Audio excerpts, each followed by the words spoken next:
Artificial intelligence. It's real and it is the future. The world is changing. You can't stop that. But you can embrace that change and prepare for when it arrives. Artificial intelligence. It's the next industrial revolution. It's the next age of our world. We know this because it has already started its path to taking over the entirety of how we live our lives.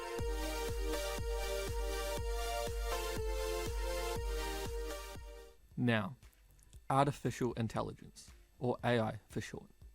It's a very complicated topic as it will have huge implications on our future. So, in this presentation, we will be discussing the coming of AI, looking at the advantages it could have, and then the disadvantages. And in the end, we will make some recommendations for what you, the people of this future, can do to make the best use of AI.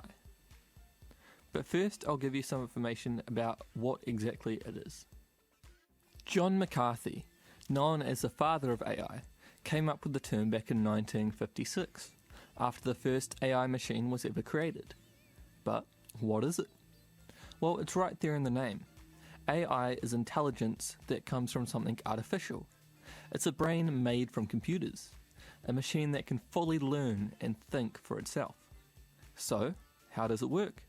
Well, this is where it can become a bit more difficult, as there are several types of AI.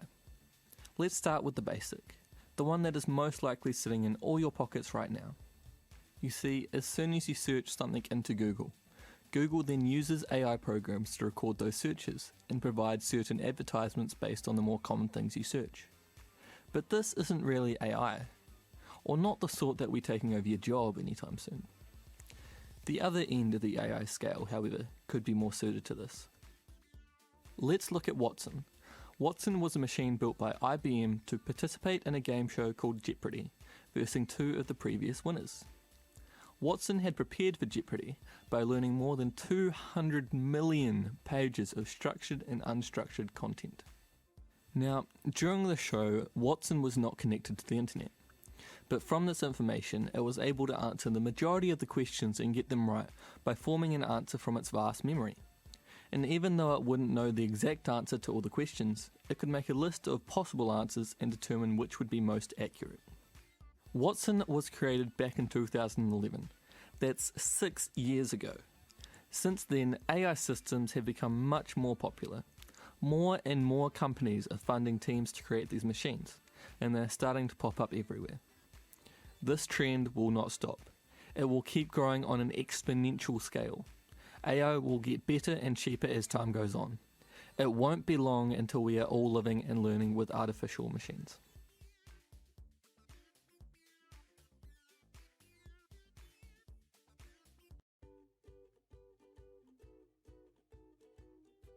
To hype means to deceive by false publicity. AI research is prone to media hype. Do not be misled. Hype by the news, the internet, and popular movies have distorted what people believe AI will be in the future. AI can help with employability, education, and safety for the hard-working New Zealand workforce. The advancement in technology is irrefutable and will create new and interesting jobs and increase lifespan. The rate of improving technology and where it is going in the future. Artificial intelligence will improve CPUs and RAM, making faster and more powerful computers. This will also mean that the prices can be reduced with more efficient ways to build and manufacture computers. Better technology means that humans can perform at a higher standard than ever before, allowing humans to keep up with artificial intelligence growth rate. Google Maps, Siri, is already using artificial intelligence, which is used to help with basic tasks like looking at the weather. It has become more popular to start a conversation with Siri, which is an artificial intelligence in everyday life. AI can help with the jobs that are boring or too difficult for normal New Zealanders to do on a regular basis. Making dangerous jobs safer and removing risk is what AI has the potential to do. It can calculate the best way to cut forestry land, farming, and mining. A good example of this is mining, with the Pike River disaster that was caused by a methane explosion that resulted in 29 deaths. AI can help with safety in mining. The Pike River disaster was a breach of safety regulations and a need for understanding what happens with the topography of the mine itself. AI can understand the risks of working in a mining environment and how strong the walls need to be to prevent lives being lost. It will be able to detect methane levels and go where it is too dangerous for humans, meaning AI can enter the mine unassisted and bring back the bodies to the victims' families. AI in healthcare has always been a promising domain. It can help improve the quality of lives for millions of people in the coming years. Prime applications include client discussion support, patient monitoring and checking, automated devices to assist in surgery or patient care, and managing of healthcare systems. Machines to support surgery and infer possible health risk calculations. This can also be implemented to solve problems and find diseases that never could have been found without AI. Cancer is often taken to a radiologist who can tell if a cancer cell is present. With AI's capabilities, it will be able to find the cancer cells much quicker and easier than a human, often 3 times faster. AI can also continually get better at finding cancer cells by reprogramming itself to be more efficient.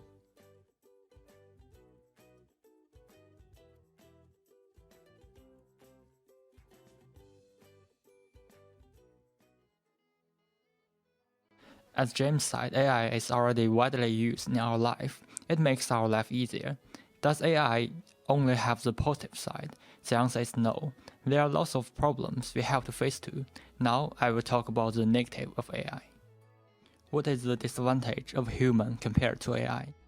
Since the birth of artificial intelligence in 1956, decades of the development have made a lot of progress. The development of the artificial intelligence is much faster than the speed of human development. Because artificial intelligence appeared much later than human, there is still a gap between the human and AI. However, the behavior of AI in some points is already beyond human intelligence. People have reason to believe that AI, beyond human intelligence, is only a matter of time. If that day comes, what should we do? In the future, artificial intelligence will replace 2/3 of all jobs that humans currently do. Estimates show we will lose 5 million jobs by 2020. So far, a lot of our jobs have replaced by artificial intelligence, such as dangerous, dirty, and difficult jobs. Out of those 5 million jobs, mostly low-skilled jobs will be replaced. What does this mean to New Zealand? In New Zealand, 1 in 5 Maori people work in low-skilled jobs, for example, labourers. Also, 39% of Maori people are working in same-skilled jobs, such as sales, servers, plant operators. This counts for nearly 60% of working Maori people. If artificial intelligence replaced their jobs, what are they going to do? These are the jobs that will start to be replaced by AI from 2020. However, human researchers are trying to give our own unique creation to artificial intelligence. No one can be 100% sure what artificial intelligence is going to be like in the future. Imagine if one day artificial intelligence starts to have creative thinking, then it no longer belongs to human. It's a new species created by humans. It is the big challenge we must face. It will totally change our society and the world we live in. Otherwise, we do not see artificial intelligence as our competitor. We see artificial intelligence as our servant or helper. Artificial intelligence makes internet search more accurate. Web trends can translate one language to another. Navigators can recommend the best way to travel to a destination. You may not feel it, but it already changed our life. People tend to live a comfortable life. In the future, if artificial intelligence can do most of the things for us, it will make us more dependent on it. We may forget some of the instincts of our life. Our necessities can have a simple solution, and more people will rely on it. For example, it is like smartphone. In the last few thousand of years, we don't have the smartphone, but we still have our own ways to contact each other. But we have only had smartphone for a few years, and no one can get off it. Artificial intelligence is increasingly making its way into our life. Can you get away from it after you get used to it? If one day you don't have to do anything by yourself, after biological evolution, what abilities will still belong to us? These are the disadvantages of human using AI, and I will let my groupmate Karen to talk about the recommendations of how to make the best use of AI.